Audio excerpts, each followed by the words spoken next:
네, 오늘 자동차 운전과 인간 특성에 대해서 이부터 시작했습니다.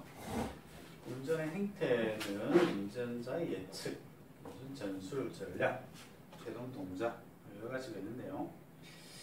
예측은 그냥 예측하는 것입니다. 뭐 이거 보시면 될 것 같고요. 운전 전술은 전술하고 전략을 조금 구분하셔야 돼요. 전략이라는 것은 약간 계획입니다. 계획. 오늘은 뭐 어떻게 운전을 할 것이냐, 여기서 대전에서 서울 가는데 어느 고속도로를 탈 것이냐, 또는 어떠한 방법으로 운전할 것이냐, 이런 게 이제 운전 전략이고요.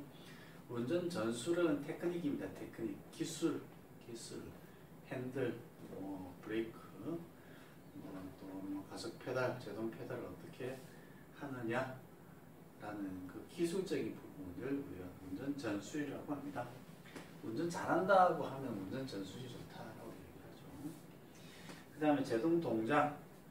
자동차를 주행하는 상태에 따라서 운전자 위험을 인지하고 브레이크를 밟아 정지할 때까지의 제동에 관한 동작을 분석하면 공주 상태와 제동 상태로 분류된다. 공주 상태의 밑줄 것이고요. 공주 상태란 운전자가 위험을 인지하고 위험하다라고 인지하고 가속 페달에서 발을 떼서 제동 페달까지 옮겨 밟기 시작하는 때까지의 동작을 그걸 공주 상태라고 하고요. 그 다음에 그때까지의 간 거리를 공주 거리라고 하고, 그때까지 걸린 시간을 공주 시간이라고 합니다. 공주 시간. 그 다음에 공주 시간은 최소 0.7초에서 1.0초로서 동작이 느린 사람이나 노인이나 술에 취한 사람은 좀 길어집니다. 그래서 계산할 때는 보통 1초라고 합니다. 1초 정도로 해서 계산을 하죠. 특별한 경우에는 이 사람이 되게 긴장해 있다라든지 그런 경우에는 0.7초 이렇게 계산하면 되겠죠. 요거는 일단 계산할 때는 주어집니다. 공주시간 1초로 계산하라라고 하죠. 그 다음 제동 상태 봅시다. 브레이크 페달을 밟아서 브레이크 라이닝이 드럼에 압착되거나 디스크에 압착되어서, 즉 내가 브레이크 페달을 밟아서 기계적으로 뭔가 바퀴를 잡는다는 이야기죠. 잡는다. 그때까지 걸린 잡는 시간, 잡아서 쭉 제동하는 시간을 제동 시간이라고 하죠. 그때까지 간 거리를, 제동 시간 동안에 간 거리를 제동 거리라고 합니다. 그 다음에 6번 공주 시간과 제동 시간을 합한 것을 정지 시간이라고 한다. 그래서 공주 시간 위험을 인지하고 제동에 들어갈 때까지 시간, 공주 시간. 그 다음에 제동에 들어가서 끼익 할 때서 멈출 때까지 시간, 제동 시간. 그 두 개를 합해서 정지 시간이라고 한다. 그 다음에 거리도 똑같아요. 정지 거리라고 하면은 공주 거리 플러스 제동 거리 이렇게 되겠죠. 그리고 그 밑에도 좀 중요합니다. 운전자가 위험 상황을 인지 시간의 0.1에서 0.3초, 인지에 따른 판단 시간 0.1에서 0.3초, 가속 페달에서 브레이크 페달로 받고 밟는 시간 0.3에서 0.4, 제동이 걸리기 시작할 바퀴가 굴러가는 게 정지하는 시간이 0.1에서 0.2초, 대형버스나 트럭은 0.3에서 0.4초 내외 해서 합해서 1초가 좀 넘어가죠. 그죠? 1초 정도 되죠. 그 다음에 봅시다. 그 다음에 인간 특성. 다음 페이지 보면 인간 특성이 나옵니다. 인지 및 반응 시간이 있습니다. 이거는 그 순서만 좀 기억하시기 바랍니다. 이 순서.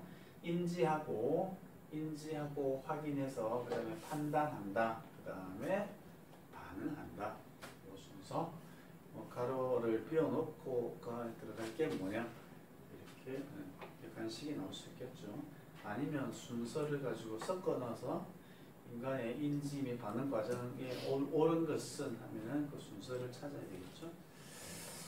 그 다음에 시각 봅시다. 운전을 위한 전체 정보의 80에서 90%는 시각 정보다. 요 밑줄 그으시기 바랍니다. 80%에서 90%, 즉 거의 대부분은 시각 정보로서 운전을 한다. 이렇게 하시면 되겠습니다. 그 다음에 2번, 사람의 눈은 밝기에 따라 조절되지만 일정한 시간이 필요하다. 그래서 그 밑에 보면 명수능, 암수능, 현혹이라는 게 있습니다. 그래서 명수는 밝은 장소로 이동하면서 잠깐 안 보이는 현상을 명수능이란다.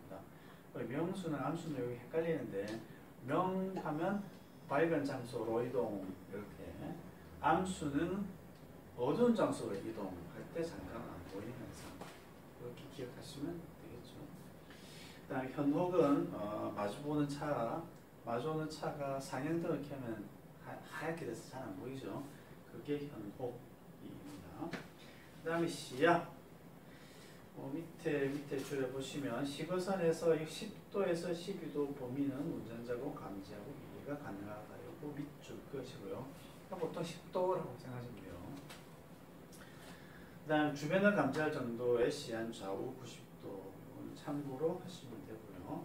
주행 속도가 빨라지면은 시인할 수 있는 각도가 감소된다. 각도 자체가 감소되는 거 아니에요. 내가 아무리 빨리 봐도 내가 보이는 거는 똑같이 보이죠, 그죠? 그런데 내가 인지한다. 뭔가 판단하려고 인지하고 판단하는 그 각도는 이렇게 좁아진다는 얘기예요. 그 다음에 좌우 180도 정도 가시 범위이며 30km 주행하는 경우 100도 정도, 100km 주행하는 경우에 40도 정도로 시야는 감소한다. 시야는 좁아진다 라는 이야기입니다. 그 다음에 주관적 시야입니다. 그 다음에 이런 목적의 시야는 3에서 10도이다. 뭐 이런 목적의 시야는 여러분 중요치 않겠죠. 그죠? 우리가 지금 도로교통 감정사지 독서하는 건 아니니까. 그 다음에 눈에서 맺히는 영상의 비율은 요거 중요합니다. 여기다가 뭐 별표 하나 쳐놓으세요. 눈에서 영상을 맺는 비율은 뭐 초당 4상 정도로 이제 맺힙니다. 그 다음에 운전 중에는 1에서 1.5상 정도 맺힙니다. 그 다음에 100km 주행할 경우에는 1에서 1.5상. 그 다음에 뭐 20에서 28m의 한계 신호를 인식할 수 있다. 그러니까 20에서 28m의 한계 신호를 인식할 수 있다. 그러면 좀 길게 가는 경우에는 신호를 좀 반복적으로 나타내야 되겠죠. 그죠? 여기서 뭐 어떤 신호를 주고 좀 한 30m, 50m 가면 또 신호가 있고 해야 그 신호를 우리가 인식할 수가 있겠죠. 그 다음에 운전자는 전망을 매우 멀리 보는 경향이 있으나 100m 이상 떨어진 신호를 인식하기 어렵다. 그래서 100m. 여기서 나오는 숫자는 다 기억하시기 바랍니다. 눈에서 영상을 맺는 비율, 운전 중에서는 1.0에서 1.5, 100km 경우 1.0에서 1.5상 초, 그 다음에 20에서 28m 한계 신호를 인식할 수가 있다. 그 다음에 오른쪽 페이지 163페이지 보면 요거는 작업할 때의 시야입니다. 작업 시야는 우리가 또 중요하진 않죠. 근데 뭐 대충 보면 우측 안구가 우리가 가만히 서 있으면 여기 안구가 이쪽에 보인다는 얘기죠. 거의 90도보다 더 뒤쪽까지 약간씩 보입니다. 보통 오른쪽 안구로서 여기서 이렇게 보이고 왼쪽 안구는 뭐 여기서 이렇게 보이고 이렇게 보이죠, 그죠? 보입니다. 그런 이야기가 있고요. 그래서 경계시계 보인다고 해서 뭐 우리가 판단하고 이런 건 아니니까 경계 보이는 판단할 수 있는 그 경계 시계는 60도 정도 됩니다. 그 다음에 옆에서 봤을 때는 오른쪽 그림을 보시면은 거기도 경계시계라는 게 있죠, 그죠? 경계시계 그게 60도 정도는 우리가 인식할 수 있다. 그게 경계시계고요. 이것도 별로 중요치 않아요. 그 밑에 보면 자동차 그림이 있죠? 자동차 그림이 있고 가시각도가 있고 명시각도가 있습니다. 이거는 중요합니다. 우리가 명시각도 10도가 이 사람이 과연 볼 수 있었느냐 없었느냐 이걸 따질 때는 이 명시각도로 따지죠. 그 다음에 우리가 뭐 쭉 주행하다가 보면 차로가 있잖아요. 차로가 있고 내 차를 누군가 보행자가 뛰어들고 뭐 이런 경우, 그런 경우에 약 10도 정도 돼요. 좀 멀리서 보니까 10도 정도 됩니다. 근데 10도를 벗어나는 내가 1차로로 가고 있었는데 보행자가 2차로, 3차로에 막 있었다. 그럼 우리가 잘 안 보이죠, 그죠? 거기 있다 하더라도 내 눈에 각도가 그렇게 보인다 하더라도 우리 인식을 잘 못합니다. 그래서 명시각도 중요합니다. 명시각도 거기에는 보인다. 그래서 보이는 그 각도에 뭔가 있었으면 왜 당신은 전방 주시를 왜 안 했느냐라고 과실을 물을 수 있는 각도가 되겠습니다. 그 다음에 가시각도는 20도 정도 되고요. 그 다음에 밑에 그림은 트럭 같은 경우에는 35도까지 보이고 그 아래쪽은 안 보이죠. 트럭 그 대시보드에 가려서 안 보입니다. 그 안 보이는 구간은 우리가 뭐 사각지대라고 이야기하죠. 승용차도 사각지대가 있습니다. 승용차는 엔진도드 앞쪽에는 또 안 보이는 구간이 있죠. 그죠? 그런 걸 사각지대라고 한다. 그래서 뭐 트럭 같은 경우에는 제법 높죠. 높아서 어린이가 트럭 가까이 지나가는 경우에는 또 트럭 운전자가 잘 못 봅니다. 그래서 볼 수 있었느냐 없었느냐, 위험을 인지했느냐 못했느냐, 그런 과실 문제 따지는데 이런 각도가, 이런 사각지대가 활용이 되죠. 그 다음에 기억, 다음 페이지 기억을 보시면 기억에는 시각기억이고 단기기억, 장기기억 이렇게 있습니다. 시각기억은 일반적으로 1초에서 2초로서 순간적이고 감각적이다. 시각기억은 뭐 그렇습니다. 앞에 지나가다가 약간 뭐 물이 튀었어요. 그럼 물이네 하고 잠깐 넘어가잖아요. 근데 그게 물이네 하고 넘어갔는데 한 20분 뒤에 물어보면은 잘 몰라요. 뭐지? 잘 몰라요. 그 상황을 잘 인지를 못한다는 얘기예요. 그 다음에 뭐 지나가다가 눈에 잠깐 보이는 것들 있잖아요. 잠깐 목이나 파리가 잠깐 보였다, 사라졌다. 그런 정보에 대해서는 우리가 기억을 잘 못해요. 그 기억이 매우 짧습니다. 그 다음 그건 시각 기억이라고 하고요. 그 다음에 단기 기억 요구되는 처리가 일시적으로 저장되는 정보의 공간은 일반적으로 뭐 30초 정도이다. 요거는 이거보다는 시각 기억보다는 조금 긴데, 단기 기억, 어떤 뭐 요철이 있다, 요철이 있네 하고 우리 운전하다가 요철이 있으면 요철을 지나갑니다. 그러면 요철 울컥 하고 넘어가죠, 그죠? 그러면 도로가 왜 이래 안 좋지? 뭐 30도, 시속이 30km밖에 안 되네. 저기 또 요철이 있네 하고 요철이 또 두 번, 세 번 넘기도 합니다. 그러면 그런 것들이 이제 단기 기억에 속하죠. 그런데 예를 들어서 아침에 그렇게 왔어요. 그렇게 쭉 운전하고 왔는데 묻습니다. 그 사람 보고 오늘 요철을 몇 개 넘어갔죠? 이러면 모르죠. 오늘 요철 있었나? 거기 뭐 어린이 보호구역이 있던 것 같기도 하고 아닌 것 같기도 하고 전혀 기억이 없습니다. 그거를 단기 기억이라고 하고요. 장기 기억은 아주 오랫동안 기억하는 것을 장기 기억이라고 합니다. 그래서 기억하는 거를 짧게 기억하는 게 있고, 컴퓨터가 비슷해요. 우리 뇌도 짧게 기억하는 곳이 있고, 그 다음에 오랫동안 기억할 수 있도록 하드디스크 같은 것처럼 그렇게 저장 장치가 별도로 있죠.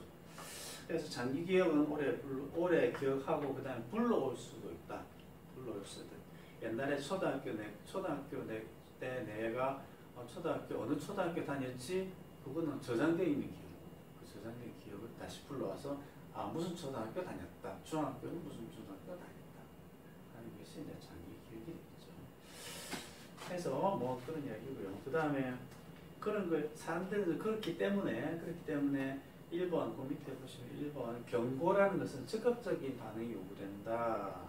그래서 경고할 때는 뭐 적극적으로 반응할 수 있도록 그렇게 경고를 줘야 된다는 얘기고요. 그 다음에 운전자는 도로에 관련된 정보를 자주 접해야 된다.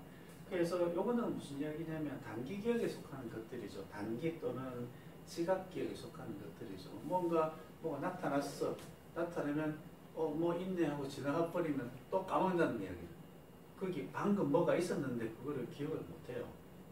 그래서 위험 같은 표지라든지 표지판에 주로 쓰죠. 뭐 돌이 떨어진다든지 그런 있으면 뭐 휙 지나가면 뭐지? 한단 말이에요. 또 앞에 또 있어야 돼 표지판이.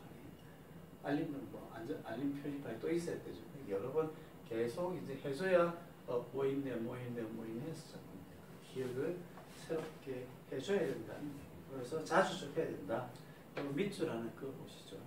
기억에서 이렇게 이야기하는 거는 이제 자주 접해야 된다 이 말 하려고 지금 이렇게 해놨습니다. 정보는 한 번에 하나씩 처리되도록 제공되어야 된다. 왜? 자꾸 까먹기 때문에. 그 다음에 보행자의 속도. 보행자의 속도는 대략 0.76에서 1.83 m/s 복잡하죠. 이제 슬슬 이제 좀 복잡한 뭐 수식이 나오고 그렇습니다. 그래서 슬슬 준비를 하셔야 될 것 같습니다. 그래서 m/s라는 것은 m/s, 이거는 퍼라고 하죠. 한글로는 당, 그죠? 이거 세크는 초라고 그러죠. 초, 미터, 거리죠, 그지? 초, 당, 몇 미터 갔느냐? 초당 1초에 1초당 1초에 몇 미터 갔느냐? 그래서 0.76m 갔다라는 얘기죠. 1초 하면서 1, 2, 3, 4초, 5초 가죠. 그 초에 1초, 2초 이렇게 간다는 얘기죠. 그러면 약 보행 속도는 1초에 한 1m 정도 간다. 보행 속도가 그렇다는 얘기죠. 그래서 0.76에서 1.83, 숫자가 어렵죠. 그래서 그냥 1이다 기억하시면 돼요. 1. 보행 속도는 얼마다? 1m/s다. 1로 기억하시면 되고, 여기서 조금 1보다 조금 빠르다. 그래서 평균 1.2 정도 됩니다. 그래서 할머니나 뭐 노인분들이나 여성분들은 조금 낮다. 그렇게 기억하시면 문제 객관식이 될까? 뭐 1.2고 1.1이고 뭐 이렇게 안 나옵니다. 좀 베리에이션이 크니까 1.2 정도 된다라고 생각하시면 다 맞출 수 있어요. 그렇게 하시면 되고요. 그 다음에 차량의 조사 챕터 3 보겠습니다. 자동차의 구조 및 특성. 어렵죠. 자동차 구조까지 알아야 됩니다. 자동차 명칭. 자동차의 운동 방향은 앞뒤 방향을 X 방향이라고 한다. 여기서 요 그림 있죠? 요 그림, 뭐 바운싱, 러칭, 뭐 여기서 서징. 이 그림은 엄청 중요합니다. 별표를 한 5개 쳐도 과분하지 않습니다. 별표. 일단 보시면 하나 봅시다. 앞뒤 방향을 X 방향이라고 합니다. X. 그 다음에 Y 좌우 방향을 우리가 Y 방향이라고 한다. X 방향, Y 방향. 그 다음에 상하 방향을 Z 방향이라고 합니다. 이 방향도 중요합니다. 그 다음에 이 방향으로 움직이는 운동을 병진 운동이라고 한다. 병진이라는 것은 그냥 그대로 움직이는 것을 병진 운동이라고 합니다. 이런 물체가 있으면 이렇게 그대로 움직이는 것을 병진 운동이라고 합니다. 전부 다 병진 운동입니다. 제가 막 항상 다 병진 운동입니다. 회전 운동은 뭐냐? 우리가 운동에서 두 가지가 있죠. 이런 병진 운동하고 그 다음에 회전 운동으로 두 가지가 있습니다. 두 가지가 있습니다. 그래서 그 두 가지가 있는데 두 가지 곱하기 좌표가 있죠. 좌표 X, Y, Z 방향이 있죠. 두 가지 곱하기 방향 X, Y, Z 방향 세 방향으로 해버리면 모두 6가지가 나오죠. 그죠? 6가지가 나옵니다. 그 6가지는 다 외우셔야 된다. 자, 방향 그대로 왔다 갔다 하는 거 병진 운동이 뭐뭐 있느냐? 방향에 따라서 X 방향 앞뒤로 왔다 갔다 하는 걸 뭐라 되어 있습니까? 앞뒤로 왔다 갔다 서징 돼 있죠. 그죠? 책 보시면 돼요. 그 다음에 차의 옆으로 Y 방향이죠. Y 방향으로 왔다 갔다 옆으로 갔다 이렇게 가는 거예요. 이렇게 옆으로 왔다 갔다. 이게 러칭이라고 하죠. 러칭. 그 다음에 Z 방향, 상하 방향, Z 방향 왔다 갔다 하는 게 바운싱. 그 다음에 요게 이제 요 세 가지 방금 이야기한 세 가지가 무슨 운동? 병진 운동이죠. 병진 운동. 그대로 왔다 갔다 하는 게 병진 운동. 이제는 이제 회전 운동합니다. 회전 운동인데 회전 운동을 표하려고 하면 그 축을 알아야 되죠. 그죠? 어떤 축을 기준으로 회전이냐 이렇게 이야기해요. 어떤 축을 기준으로 회전이냐. 예를 들어서 뭐 X축을 기준으로 X축이 뭐 어디죠? 앞뒤 방향이 그죠? 앞뒤 방향이 X축이죠. X축을 기준으로 회전시킨다 이 말입니다. X축을 기준으로 회전시키겠다. 뭐죠? 롤링. 그런 개념입니다. 그래서 Y축 옆에 좌우 방향을 기준으로 해서 좌우 방향 여기 차입니다. 차. 좌우 방향을 기준으로 해서 회전 운동한다. 이게 그건 뭐죠? 이게 회전 운동이죠. 좌우 방향을 기준으로 회전 운동한다. 이게 피칭. 이렇게 차가 이렇게 회전 운동 하진 않겠죠, 그죠? 어떻게 합니까? 여기서 우당탕 이렇게 하는 거죠. 뭐 며칠 지날 때 우당탕 이렇게 가죠. 이렇게 이제 피칭이다. 그 다음에 하나 더 있죠. 하나 더 있고 롤링 피칭. 그 다음에 요잉이 있죠. 요잉은 상하축을 기준으로 해서 회전한다. 상하축을 기준으로 해서 회전 운동을 한다. 그래서 이거를 요잉이라고 한다. 우리 저번 시간에 배웠죠. 요잉하면서 타이어 흔적 나타나는 건 뭐라고 그러니까? 요마크라고 했죠. 그죠? 요마크. 차가 가다가 조향을 급조향하면 차가 가다가 이렇게 돕니다. 그죠? 이렇게 돌죠?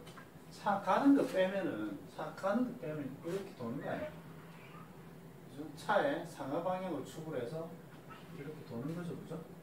도는 거니까 상하 방향을 축으로 해서 도는 것. 그죠? 요가 되겠습니다. 요인. 그래서 요건 중요합니다. 달달 배우셔야 됩니다. 그 다음에 자동차의 주요 부분은 크게 나누어서 차체와 샤시로 구분한다. 차체는 사람이나 화물을 싣는 부분으로 주로 외형과 실내 부분이다. 샤시는 엔진, 동력전달장치, 조향장치, 형카장치, 제동장치. 즉 셋시는 안 보이는 부분이고요. 그 다음 바디는 껍데기고요. 껍데기. 바디는 차 바깥에서 보는 껍데기, 그 다음에 차 안에서 보이는 껍데기. 우리 눈에 보이는 것들은 전부 다 바디다. 그런데 타이어는 빼고 타이어는 셰시에 속합니다. 셰시에 속하고 타이어 빼고 우리 눈에 보이는 것은 전부 다 바디다. 바디. 그 다음에 셰시라는 것은 그 안에 있어요. 엔진이 있고 뭐 동력 전달 장치, 그 다음에 뭐 타이어 이렇게 쭉 연결되는 것들 이런 것들 셰시라고 합니다. 그 다음에 또 하나 봅시다. 다음 페이지. 자동차 차체의 명칭. 차체, 바디, 외판과 사람이 승차할 수 있는 객실, 화물을 적재할 수 있는 적재함. 그냥 프레임은 뼈대라고 합니다. 뼈대라고 합니다. 여기 보시면 차체 명칭이 쭉 나와 있습니다. 나와 있는데 이 정도는 다 외우셔야 될 것 같습니다. 봅시다. 뭐 대충 맨 그림에서 맨 왼쪽 상단에 보시면 엔진 후드라고 되어 있죠. 그죠? 엔진 후드. 후드라는 건 덮개가 되겠죠. 덮개. 엔진을 덮는다 해서 엔진 후드. 또는 이제 보닛이라고 합니다. 보닛. 어떤 사람은 보닛을 많이 쓰고요. 보닛. 저는 엔진 후드라고 많이 씁니다. 그 다음에 또 봅시다. 카울 패널이 있습니다. 카울 패널이 어디쯤 있습니까? 엔진이 있는 곳 그 공간하고 그 다음에 운전실 공간하고 그 사이에 벽쯤 되겠죠, 그죠? 벽 가로막는 그것쯤 됩니다. 그게 카울 패널이고, 그 다음에 똑같은 벽인데 그 밑에 있는 벽이 지금 대쉬 패널입니다. 대쉬 패널. 그 다음에 여기서 패널이라는 것은 넓다란 판을 패널이라고 합니다. 넓다란 판, 넓직한 판을 패널이라고 합니다. P-A-N-E-L. 어떤 사람은 저 판넬이라고 하죠, 그죠? 판넬 얘기 많이 들어봤죠. 건축 할 때도 판넬이라고 하고, 판넬 한 사람, 패널이라고 하는 사람이 있고, 한글이야 이렇게 저렇게 표기합니다. 그 다음에 루프 패널, 루프는 뭔지 아시죠? 지붕에 있는 널따란 판때기, 루프 패널. 그 다음에 루프 사이드 패널, 루프 옆쪽에 있는 패널. 그 다음에 트렁크 아시고, 그 다음 디펜더. 펜더는 뭐 그 측면에 있는 거, 측면 모서리에 있는 게 이제 펜더가 되겠습니다. 그 그림 그대로입니다. 그 다음에 뒷문 아시죠? 이거는 뒷문짝, 뒷문이라고 하기도 하고 뒷문짝이라고 하기도 합니다.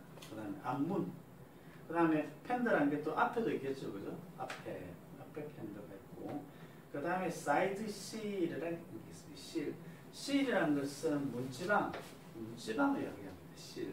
문이 있으면 문 밑에 이제 문턱이 있죠, 그죠? 문턱 이렇게 넘어갈 때고 턱.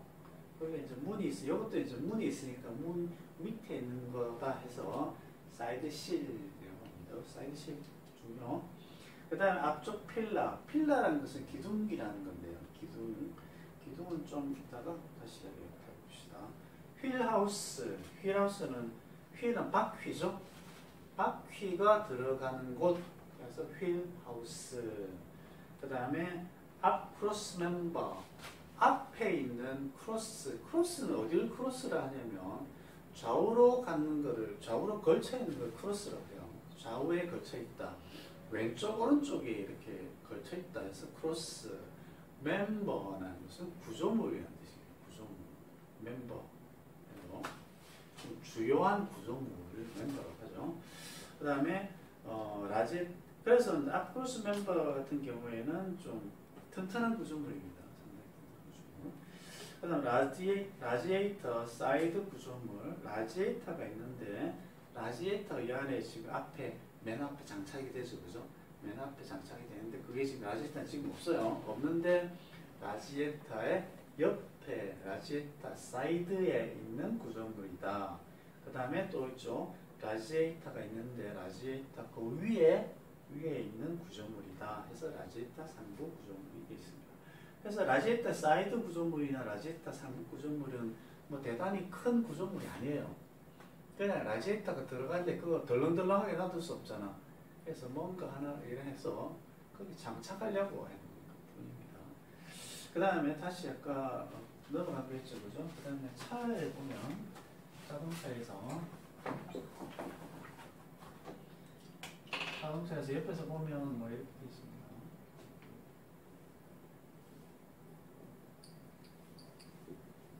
이렇게 돼 있죠, 그죠? 여기서 이쪽 기둥을 우리가 A 필라라고 합니다. A 필라. 여기는 B 필라. 이건 뭘까요? C 필라라고 하죠. 이거는 뭐 센터 필라라고도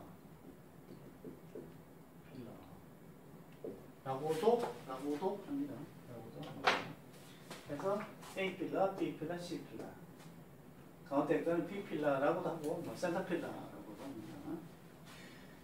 됐죠? 여기 이제 여기서는 책에서는 앞쪽 필라, 그 다음에 중앙 필라, 그 다음에 루프 사이드 패널 이런 식으로 표현해놨죠, 그죠? 그래서 뭐 이렇게 해도 되고 저렇게 해도 되고 뭐 다양한 명칭으로 불려지고 있습니다. 그 다음에 세시의 기본 구조 봅시다. 세시의 기본 구조. 세시라는 것은 뭐냐면 다시 한번 이야기하면 엔진에서부터 바퀴까지 엔진에서 바퀴까지 우리가 우리가 보이는 거 외에 안에서 뭔가 작동되는 것들이 셋이죠, 그죠? 그게 그 셋이가 뭐 어떻게 되어 있는가 봅시다. 뭐가 되어 있는가 봅시다. 오른쪽 그림을 한번 봅시다. 제가 그린다고 그랬는데 좀 영 엉터리죠, 그죠? 그래도 한번 봅시다. 셋이 여기서 이제 셋이가 다 들어있죠. 셋이가 그러니까 이 그림에서 좌측 위쪽이 차의 앞입니다. 차의 앞에. 자, 이 껍데기 다 뺐어요. 껍데기 뺐어. 그러니까 바디가 다 떨어진 거지. 이제 셋이만 있는 상태입니다. 맨 먼저 엔진이라는 게 있어요. 엔진이라는 게 뭐 그 앞에 가운데 딱 있죠. 엔진은 뭡니까? 뭔가 이렇게 돌리는 거죠, 그죠? 엔진은 뭐 왕복 엔진이지만 어쨌든 간에 회전 운동이 그 결과가 나오는 거죠. 왱 하고 돌리는 거다. 돌리면은 돌리는 그 힘을 어디에다가 바퀴에다가 전달해야 되겠죠, 그죠? 바퀴에다 전달하는 것들이 좀 나와 있죠. 네, 봅시다. 엔진이 있고 그 다음에 엔진 옆에 미션이라는 게 있습니다. 미션은 뭐냐면 우리 자전거 다 타시죠, 그죠? 자전거 타면은 오르막 오를 때는 힘들잖아요. 그러면 1단으로 내리죠, 그죠? 그 다음에 쭉 평지에는 5단으로 가죠, 그죠? 5단으로. 이게 기어를 가지고 이렇게 바꿔가면서 우리가 편안하게 주행을 하죠. 그게 차도 마찬가지로 그런 자전거 기어 같은 게 미션입니다. 그 다음에 추진축이라는 것은 이제 막 타이어를 돌리기 위한 축입니다. 그러면 이제 타이어가 바퀴가 돌아가겠죠, 그죠? 그런 거죠. 그 다음에 엔진에서 나오는 배기가스가 있겠죠. 그 배기가스를 쭉 뒤로 가서 뿜어줍니다. 뿜어주는 게 엔진에 나오는 배기가스를 촉매 변환 장치라는 게에서 한번 걸러줍니다. 한번 걸러주고 그 다음에 중간 머플러 있고 그 다음 또 뭐가 있어요? 맨 마지막에 메인 머플러 송기에서 배기가스가 나가게 되는 거죠, 그죠? 그 다음에 또 뭐가 있습니까? 현가장치에 스프링이라고 해야죠. 스프링하고 댐퍼 적어놨습니다. 스프링은 잘 아시죠?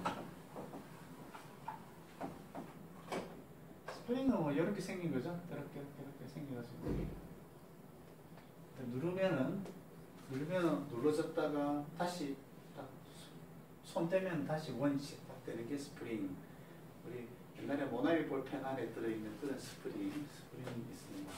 그 다음에 이걸 이제 스프링이라고 하고, 그다음 댐퍼라는 것은 뭐 이렇게 기본적으로는 이렇게 생겼어요.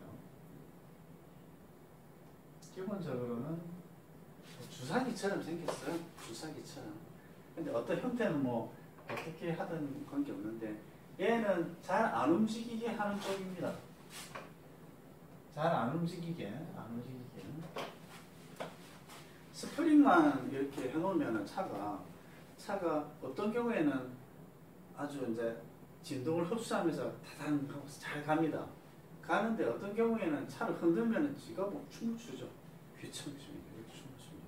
근데 어떤 경우는 좋은데 어떤 경우에는 나쁘다. 그래서 막 쓸데없이 춤추는 경우가 있다. 그때를 대비해서 이렇게 댐퍼를 설치를 한다. 댐퍼. 쓸데없이 크게 움직이는 것을 잡아주는 것을 댐퍼라고 합니다. 그래서 여러 가지 세트로 사용하는 것을 우리가 현가장치라고 하고 서스펜션이라고 합니다. 서스펜션 또는 뭐 쇼크 업소버 충격을 흡수한다 이런 뜻이고요. 서스펜션이라고 하고, 그래서 댐퍼는 우리가 흔히 아파트 현관문에 다 달려 있어요.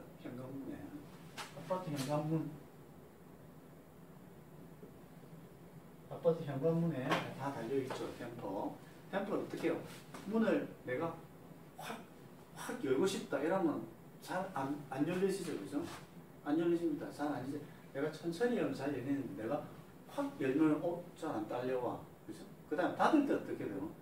닫을 때 탁 세게 닫고 싶은데 세게 닫으려고 하면 또 이게 또 세게 안 닫혀. 천천히 닫혀.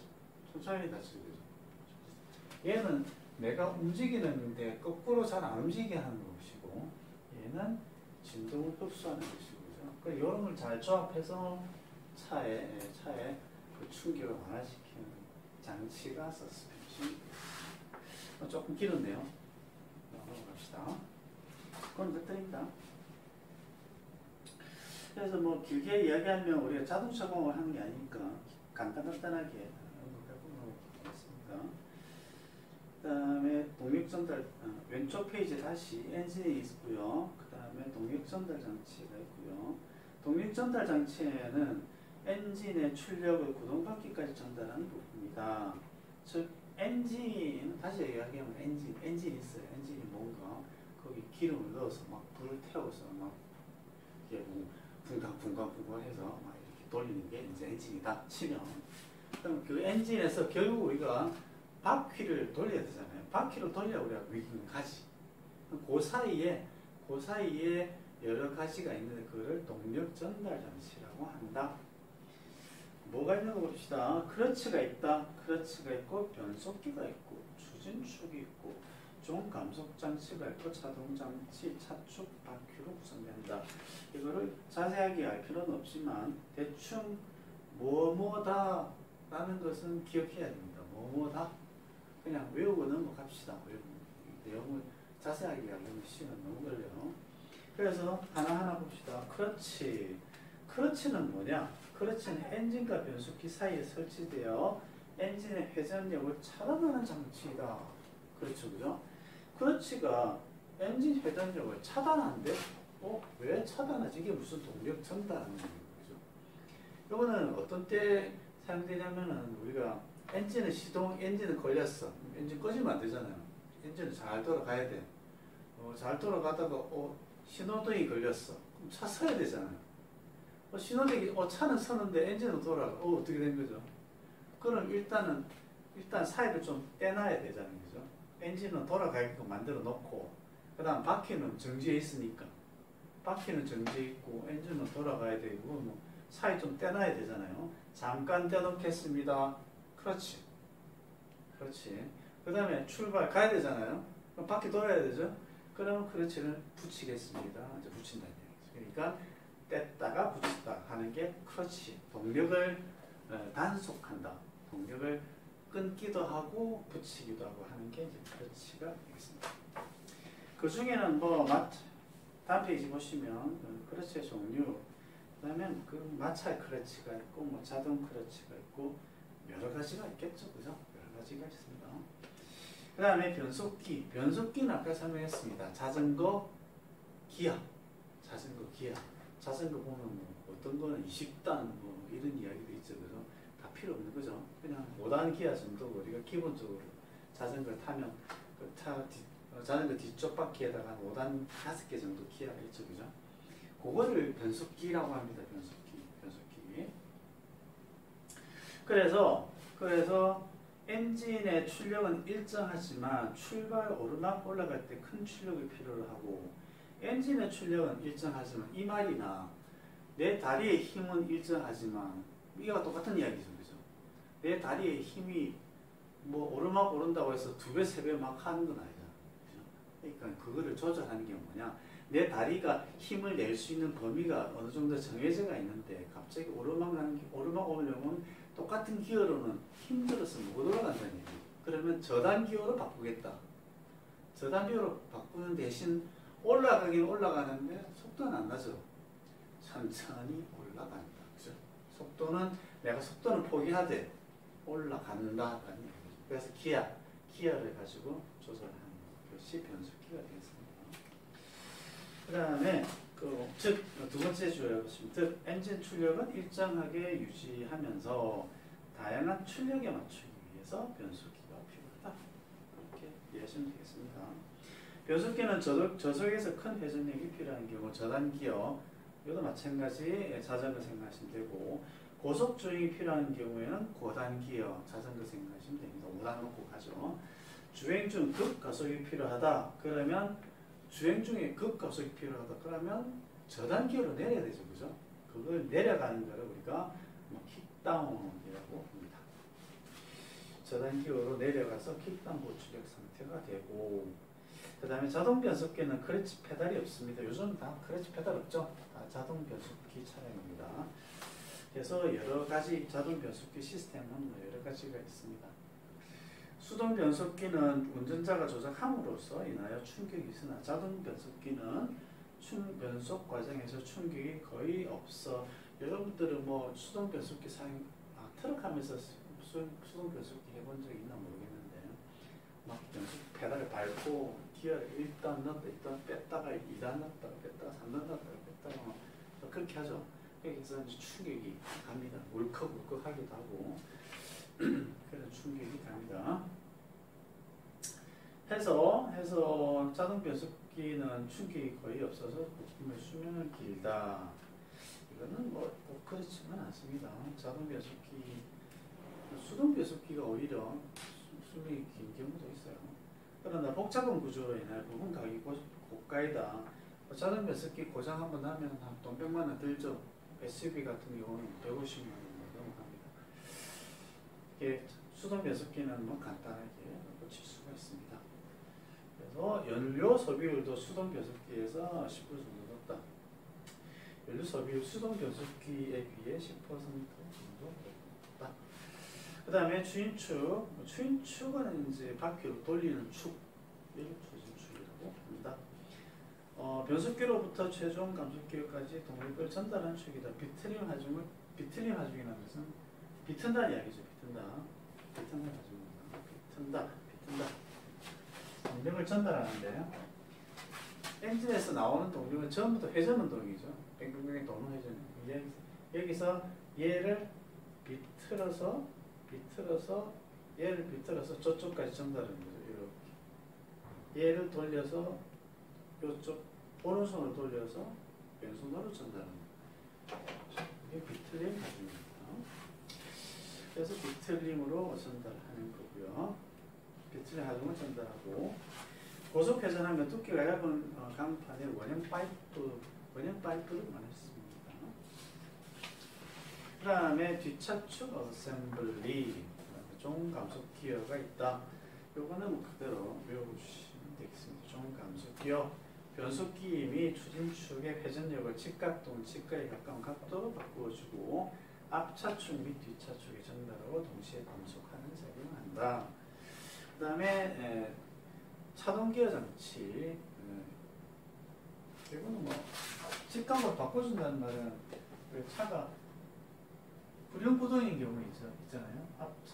차에 앞바퀴가 2개 있죠, 그죠? 뒷바퀴 2개.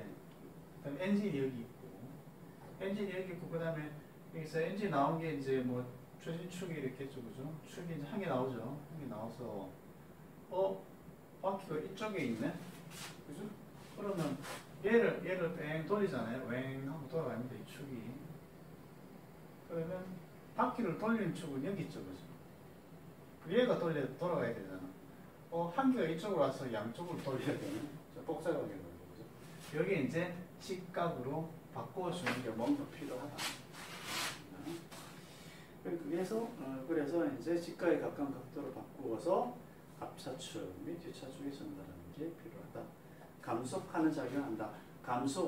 감속하면은 뭐가 좋아지죠? 힘이 좋아집니다. 힘이 좋아져요. 그래서 감속도 하고 힘도 좋아지게 만든다. 그 다음에 차동 기어 장치는 커브의 안쪽 바퀴 회전수는 적게 하고 바깥쪽 바퀴 회전수를 많이 한다. 커브 길을 원활하게 회전하도록 한다. 그래 뭐 이런 게 있죠, 이런 게. 하나, 둘, 셋, 세 사람이 나란히 이제 손잡고 걸어가다가 길을 가다가 이런 90도 각도로 만났어요. 만나서 세 사람이 걸어가다가 세 사람 똑같이 손잡고 걸어가다가 90도 일로 가야 돼. 그럼 어떻게 해야죠? 안쪽 사람은